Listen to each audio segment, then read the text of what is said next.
Hello students, कैसे हैं आप लोग। आज हम लोग केमिस्ट्री पढ़ रहे हैं, that is the chemistry in everyday life, जो चैप्टर 16 है आप लोगों के सिलेबस का। अब इसमें ये हम लोग पढ़ रहे हैं कि हमारे लाइफ में कहाँ पे केमिस्ट्री यूज हो रहा है, वो हमें इस चैप्टर में सबसे ज़्यादा पढ़ना है। सबसे पहले ये होता है कि किस तरह से केमिस्ट्री हमारे बेनिफिट है हमारे मैनकाइंड के लिए। ऐसे तो हम लोग केमिस्ट्री हमारे डेली रूटीन में भी यूज करते हैं। लाइक कहाँ पे यूज कर रहे हैं, लाइक क्लीनिनेस में, क्लीन करने के लिए, तुम लोग अपने घर को क्लीन करने के लिए भी ये यूज करते हो। कौन सा यूज हो रहा है, like soap, detergent, house hold products,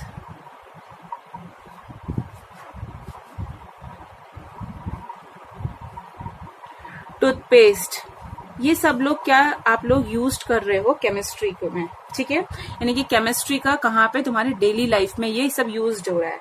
like दूसरा हम लोग जैसे साइंटिस्ट लोग यूज कर रहे हैं एक्सप्लोसिव्स बनाने के लिए। क्रैकर्स जो तुम लोग दिवाली वगैरह में यूज हो रहे हो, उसके अंदर जो भी फ्यूल भरा हुआ है वो सब क्या है, केमिकल्स ही है। रॉकेट का जो फ्यूल है, ओके, बिल्डिंग्स में हम लोग बिल्डिंग बनाने में जो हेल्प करते हैं, इलेक्ट्रॉनिक मटेरियल्स होता है, वहां पे भी केमिकल्स का यूज्ड अप होता है। वैसे ही बहुत सारा इस तरह से ये केमिस्ट्री का यूज्ड है। पर जनरली हमारे यहाँ पे इस इंटरेस्टिंग एरिया सबसे मेन जो एप्लीकेशन है केमिस्ट्री का, वो है, फर्स्ट है, ध्यान से सुनिएगा आप लोग प्लीज, यहाँ पे कॉन्सेंट्रेट करिए, मेडिसिन है। सेकेंड आता है food materials, and third one is the cleansing agents। Clear. देखो बेटा, अभी लिखने की जरूरत नहीं है, आप लोग सिर्फ सुन लीजिए। वीडियो के एंड में आपको मैं नोट्स वहां पे रख दूंगी, वो आप लोग अपने नोटबुक में लिख सकते हैं, पर अभी सिर्फ आपको सुनना है। ओके, तो ये जो केमिस्ट्री कहाँ पे सबसे mainly medicine, food material and cleansing agents में यूज्ड होता है। अब वैसे ही हम लोग जो फर्स्ट हमारा जो मेन है कि कहाँ पे ये मेडिसिन में, यानी कि दैट इज द ड्रग्स में। तो ड्रग्स और उसकी क्लासिफिकेशन एंड इट्स क्लासिफिकेशंस में हम लोग पढ़ते हैं। तो बेटा हम लोगों को पता है कि भाई ड्रग क्या है। वो एक ऐसा केमिकल है जिसका मॉलिक्यूलर मास क्या है, लोअर है, ठीक है। दैट इज द ड्रग्स क्या है, it is a type of a chemicals, okay, जिसका लोअर मॉलिक्यूलर क्या है, मासेस है। ये कोई भी मैक्रोमॉलिक्यूल के साथ लगता है। मैक्रोमॉलिक्यूल्स क्या है, मैक्रोमॉलिक्यूल्स के अंदर जैसे तुम्हारे बॉडी में आता है कार्बोहाइड्रेट, ठीक है, फिर आता है प्रोटीन, विटामिन्स, ये सब क्या है, मैक्रोमॉलिक्यूल्स के अंदर आता है, ठीक है। फैट्स, लिपिड्स, ये सारे मैक्रोमॉलिक्यूल्स है। तो ये मैक्रोमॉलिक्यूल के साथ ये ड्रग क्या कर रहा है, बाइंड होता है, इंटरैक्ट होता है, और बेटा वो क्या देता है, वो एक बायोलॉजिकल रिस्पॉन्स देता है, ओके, वो एक दे रहा है बायोलॉजिकल रिस्पॉन्स। क्लियर, समझ में आया यहां तक आप लोगों को। हमने ये पढ़ा है कि बेटा ड्रग्स होते हैं वो मैक्रोमॉलिक्यूल के साथ लग के वो क्या देते हैं, वो एक बायोलॉजिकल रिस्पॉन्स देते हैं। वो क्या देते हैं, बायोलॉजिकल रिस्पॉन्स देते हैं।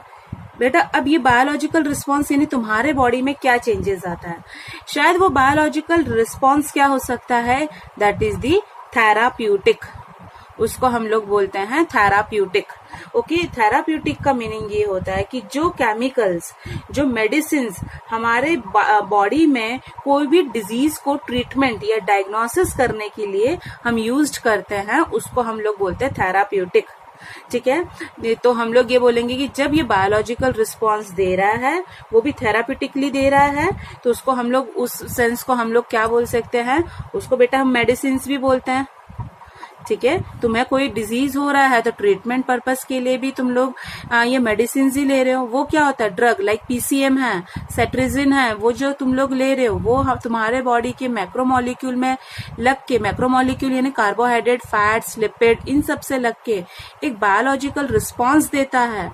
और रिस्पॉन्स यानी कि वो कौन सा, थेरापेटिक होना चाहिए, तो उसको हम बोलते हैं मेडिसिन।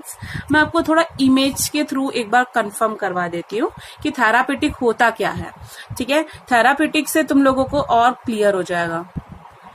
इसमें क्या कर रहा है, देखो ये जो डॉक्टर है वो अपने पेशेंट को आईवी के थ्रू यानी इंट्राविनसली के थ्रू क्या कर रहे हैं, वो मेडिसिन डाल रहे हैं उसके बॉडी में। तो ये क्या हुआ, थेरापेटिक हुआ, यानी कि वो डायग्नोसिस करवा रहा है, ट्रीटमेंट करवा रहा है वो पेशेंट। क्लियर, यहाँ पे तो फिर आपको समझ में आया मेडिसिन क्या है, जो थेरेपेटिकली जो तुम्हारे यूज करता है, ट्रीटमेंट करता है डिजीज का, उसको हम लोग बोलते हैं मेडिसिन।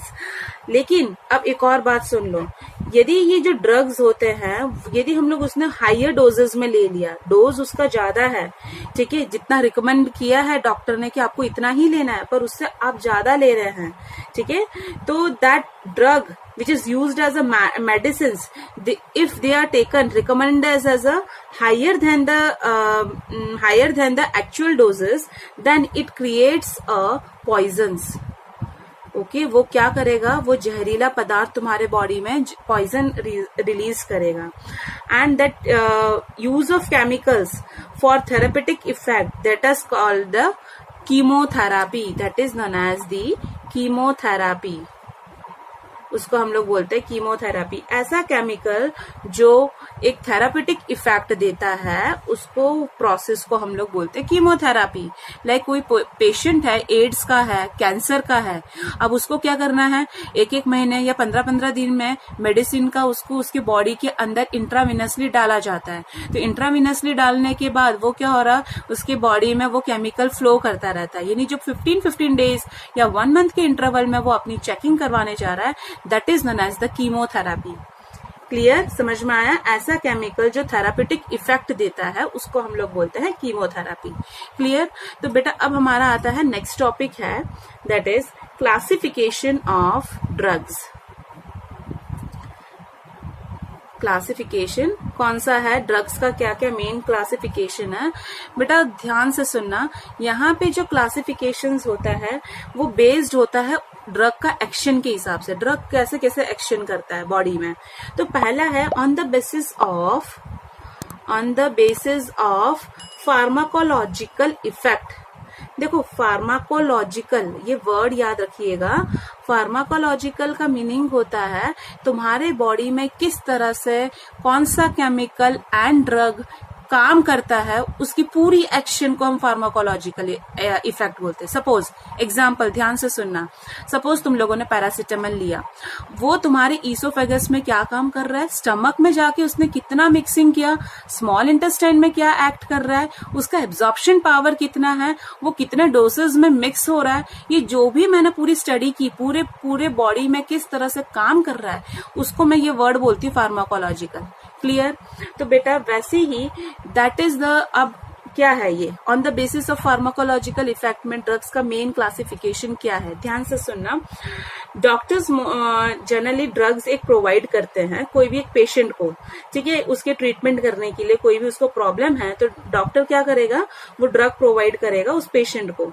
लाइक एक ऐसा ड्रग है लाइक एनाल्जेसिक बोलते हैं हम लोग, लाइक जैसे कि पेन किलर होता है, ठीक है। अब डॉक्टर को क्या करना है, ऑपरेशन वगैरह करना है, तो ऑपरेशन करने से पहले वो क्या करेगा, उसको एक पेन किलर जैसा देता है, तो उसको हम लोग बोलते हैं, बेटा ध्यान से सुनना, एनाल्जेसिक्स बोलते हैं। तो डॉक्टर पहले पेशेंट को एनाल्जेसिक देता है जिससे वो क्या हो सकता है, पेन किलिंग इफेक्ट को कम करता है, ठीक है, उसको हम लोग एनाल्जेसिक वर्ड यूज करते हैं। फिर कुछ एंटीसेप्टिक्स होते हैं लाइक डेटॉल, सेवलॉन, ये पता होगा, तो वो क्या करते हैं, वो अरेस्ट करते हैं, यानी कि रोकते हैं growth of the microorganism को, growth of the microorganisms को। क्लियर। तो ये सब क्या करते हैं, ये जो फर्स्ट क्लासिफिकेशन है तो वो क्या डॉक्टर के लिए बहुत अच्छा है, उन्हें पता चलता है कि मुझे कौन सा ड्रग कहाँ पे किस तरह से कौन से ट्रीटमेंट में यूज करना है। क्लियर बेटा। अब आता है सेकेंड आता है that is on the basis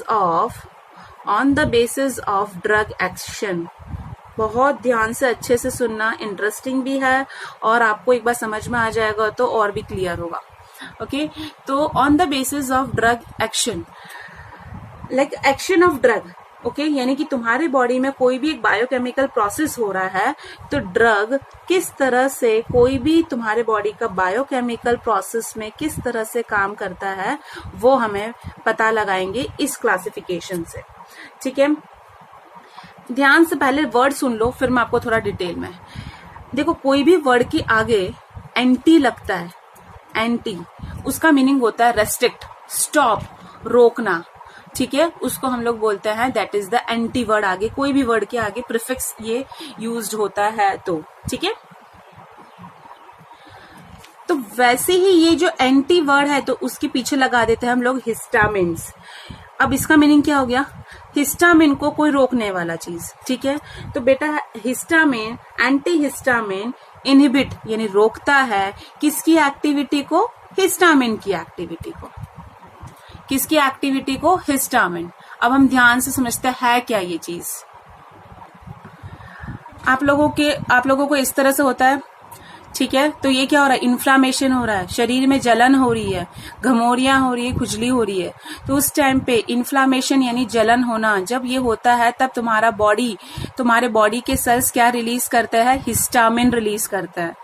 फिर तुम लोग क्या लगा रहे हो, उसके ऊपर कोई नाइसिल का पाउडर लगा रहे हो, कुछ लगा रहे हो, तो उससे क्या हो जाता है, वो एंटी हिस्टामिन है, वो इन्फ्लामेशन को क्या कर रहा है, करेक्ट कर रहा है। ठीक है, यानी कि अब वो नहीं होने दे रहा। तो एंटी हिस्टामिन क्या कर रहा है, हिस्टामिन की एक्टिविटी को क्या कर रहा है, रोक रहा है।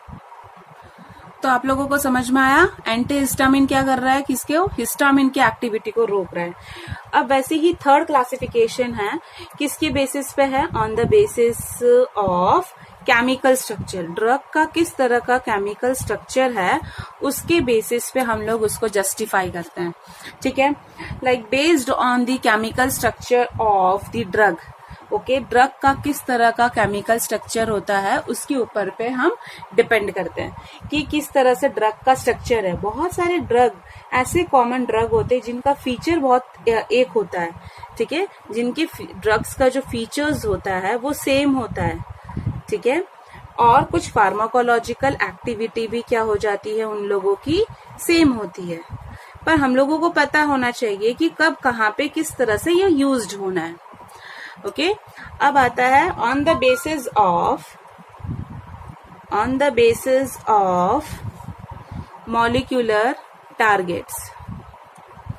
मॉलिक्यूलर टारगेट्स यानी हमारे बॉडी में ऐसे कितने सारे मॉलिक्यूल्स हैं जिसको ड्रग टारगेट करके बैठता है। तो बेटा मॉलिक्यूलर टारगेट के अंदर तुम्हारा आता है that is carbohydrates, clear, lipids, proteins, okay, nucleic acids. ये जो तुम्हारे बॉडी का जो ये सब क्या है, मॉलिक्यूलर टारगेट है। और इन लोगों के साथ कौन लग जाता है, दैट इज दी ड्रग्स लग जाता है। ठीक है, और यही इन दोनों को लगा के हम लोग क्या बोलते हैं कि ये क्या बनाने लग गया, ड्रग टारगेट्स बना दिया। ठीक है, ड्रग टारगेट्स, और उसको हम लोग टारगेट मॉलिक्यूल्स भी बोलते हैं, टारगेट मॉलिक्यूल्स। क्लियर, समझ में आया। ये था हमारा ड्रग्स का क्लासिफिकेशन। ध्यान से सुनिएगा, अच्छे से समझिएगा बेटा। अब आता है ड्रग, जो हम लोगों ने ड्रग टारगेट का वर्ड पढ़ा है उसी को हम थोड़ा डिटेल में पढ़ते हैं। ठीक है, तो सेकेंड टॉपिक आता है दैट इज हमारा ड्रग टारगेट इंटरेक्शन।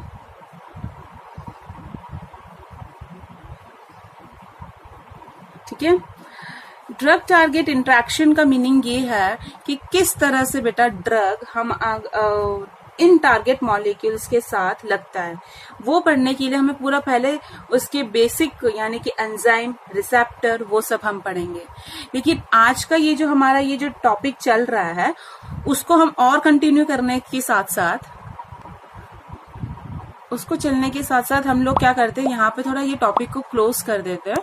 तो इधर तक ही हम लोग बेसिक रखते हैं, जिससे तुम लोगों को थोड़ा और आप लोग नेक्स्ट लेक्चर के लिए तैयार रहें। ठीक है, तो आप लोगों को मैं इसके रिलेटेड कुछ क्वेश्चंस देती हूँ। बेटा आपको ये क्वेश्चंस लिखने हैं और लर्न करना है, तो ध्यान से आप लोग ये क्वेश्चंस एक बार देख लीजिए। तो ये रहे क्वेश्चंस बेटे, आप लोग लिखिएगा।